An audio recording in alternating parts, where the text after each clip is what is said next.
Hello दोस्तों, यदि आपको एक समान चतुर्भुज दे रखा है ए बी सी डी और इसके एंगल्स आपसे पूछ लिए जाते हैं तो एक्स का मान बताओ, वाई का मान बताओ, जेड का मान बताओ। एक एंगल आपको दे रखा है तो कैसे निकालते हैं।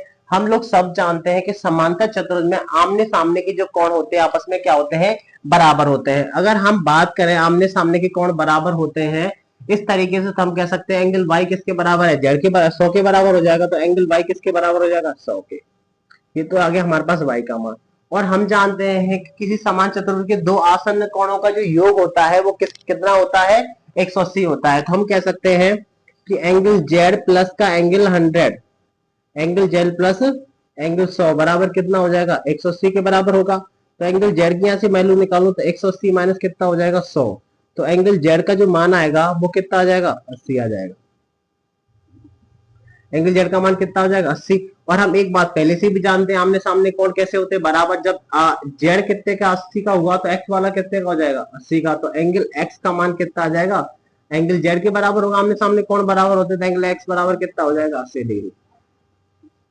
तो देखिए एक्स वाई जेड के मान आसानी से निकाल गए। आई होप आप लोगों को समझ में आया होगा। Thank you so much.